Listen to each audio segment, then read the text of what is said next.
বন্ধুসকল জনপ্ৰিয় অভিনেত্ৰী প্ৰিয়ম পল্লৱী আৰু ভৃগু কাশ্যপ অলপতে দুয়ো মামামী হ'ল। ইয়াৰ উপৰিও অভিনেত্ৰী প্ৰিয়ম পল্লৱীৰ আছে এটি ভাল খবৰ।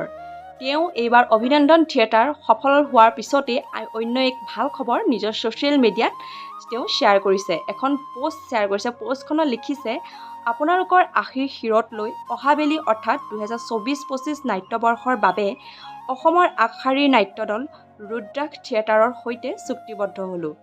এতিয়ালৈকে হোৱা থিয়েটাৰৰ অভিজ্ঞতাৰ পৰা অন্ততঃ এটা কথা স্পষ্টকৈ ক'ব পাৰিম যে থিয়েটাৰৰ যাত্ৰাত অত্যন্ত প্ৰত্যাহ্বানমূলক, কিন্তু যেতিয়া আপোনালোকৰ মৰম পাওঁ, পেণ্ডেলৰ সন্মুখত শ শ নাট্যপ্ৰেমী ৰাইজৰ ভিৰ পৰিলক্ষিত কৰোঁ, পলকতে পাহৰি যাওঁ সমস্ত ভাগৰ কষ্ট সকলো।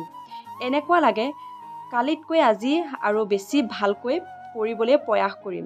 এই হাবিয়াস পৰিসৰ শিল্পীসকলৰ মনত কিমান গভীৰলৈ গতি কৰে সেয়া উপলব্ধি কৰি সিদ্ধান্ত লোৱাটো এক প্ৰকাৰৰ কঠিন কাম বুলিয়ে ক'ব পাৰি। আশীৰ্বাদ তথা মৰমেৰে আগুৱাই যোৱাত সহায় কৰিব বুলি আমি ৰুদ্ৰাক্ষ থিয়েটাৰৰ নাট্য দলটিয়ে আশাৰে বাট চাই ৰ'ম। তো বন্ধুসকল, খবৰটো পাই আপোনালোকৰ কেনেকুৱা লাগিল? সঁচাকৈ খবৰটো পাই খুবেই ভাল লাগিল। বহুত তেওঁ দুখৰ মাজতো এটা সুখ খবৰ দিলে আৰু তেওঁ আৰু আগুৱাই যাওক, তেওঁ আৰু সফলতা অৰ্জন কৰক, তাকে ভগৱানৰ ওচৰত প্ৰাৰ্থনা কৰিলোঁ। ভিডিঅ'টো চোৱাৰ বাবে বহুত বহুত ধন্যবাদ।